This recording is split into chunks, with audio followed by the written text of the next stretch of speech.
हरे कृष्णा। अध्याय 12 भक्ति योग। अर्जुन ने पूछा, जो आपकी सेवा में सदैव तत्पर रहते हैं या जो अव्यक्त निर्विशेष ब्रह्म की पूजा करते हैं, इन दोनों में से किसे सिद्ध माना जाए? श्री भगवान ने कहा, जो लोग अपने मन को मेरे साकार रूप में एकाग्र करते हैं और अत्यंत श्रद्धा पूर्वक मेरी पूजा करने में सदैव लगे रहते हैं, वे मेरे द्वारा परम सिद्ध माने जाते हैं। लेकिन जो लोग अपनी इंद्रियों को वश में करके तथा सबों के प्रति संभाव रखकर परम सत्य की निराकार कल्पना के अंतर्गत उस अव्यक्त की पूरी तरह से पूजा करते हैं, जो इंद्रियों की अनुभूति के परे हैं, सर्वव्यापी हैं, अकल्पनीय है, अपरिवर्तनीय है, अचल तथा ध्रुव है, वे समस्त लोगों के कल्याण में सग्न रहकर अंततः मुझे प्राप्त करते हैं। जिन लोगों के मन परमेश्वर की अव्यक्त निराकार स्वरूप के प्रति आसक्त है, उनके लिए प्रगति कर पाना अत्यंत कष्टप्रद है। देहधारियों के लिए उस क्षेत्र में प्रगति कर पाना सदैव दुष्कर होता है।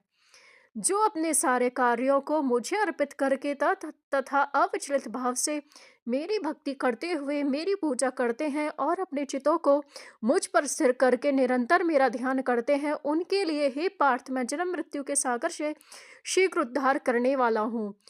मुझ भगवान में अपने चित्त को स्थिर करो और अपनी सारी बुद्धि मुझ में लगाओ। इस प्रकार तुम निसंदेह मुझ में सदैव वास करोगे।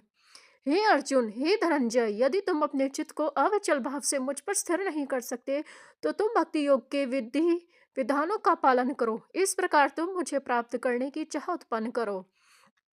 यदि तुम भक्ति योग के विधि विधानों का भी अभ्यास नहीं कर सकते, तो मेरे लिए कर्म करने का प्रयत्न करो, क्योंकि मेरे लिए कर्म करने से तुम पूर्ण अवस्था को प्राप्त होंगे। किंतु यदि तुम मेरे इस भावनामृत में कर्म करने में असमर्थ हो, तो तुम मुझे अपने कर्म के समस्त फलों को त्याग कर कर्म करने का तथा आत्मस्थित होने का प्रयत्न करो। यदि तुम यह अभ्यास नहीं कर सकते, तो ज्ञान के अनुशीलन में लग जाओ। लेकिन ज्ञान से श्रेष्ठ ध्यान है और ध्यान से भी श्रेष्ठ कर्म फलों का परित्याग, क्योंकि ऐसा त्याग से मनुष्य को मन शांति प्राप्त हो सकती है।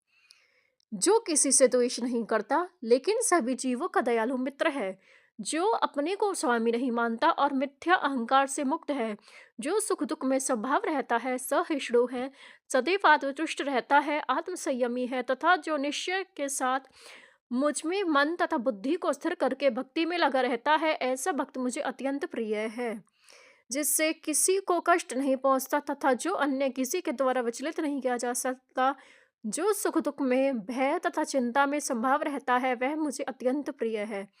मेरा ऐसा भक्त जो सामान्य कार्यकलापों पर आश्रित नहीं है, जो शुद्ध है, दक्ष है, चिंता रहित है, समस्त कष्टों से रहित है और किसी फल के लिए प्रयत्नशील नहीं रहता, मुझे अतिशय प्रिय है।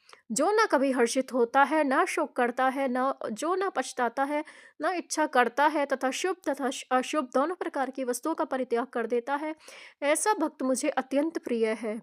जो मित्रों तथा शत्रुओं के लिए समान है, जो मान तथा अपमान, शीत तथा गर्मी, सुख तथा दुख, यश तथा अपयश में संभाव रखता है, जो दूषित संगति से सदैव मुक्त रहता है, जो सदैव मौन और किसी भी वस्तु से संतुष्ट रहता है, जो किसी प्रकार के घर बाहर की परिवार नहीं करता, जो ज्ञान में दृढ़ है और जो भक्ति में संलग्न है, ऐसा पुरुष मुझे अत्यंत प्रिय है। जो इस भक्ति के अमर पथ का अनुसरण करते हैं और जो मुझे ही अपने चरम लक्ष्य बनाकर श्रद्धा सहित पूर्ण रूप से संलग्न रहते हैं, वे भक्त मुझे अत्यंत प्रिय हैं। धन्यवाद। हरे कृष्णा।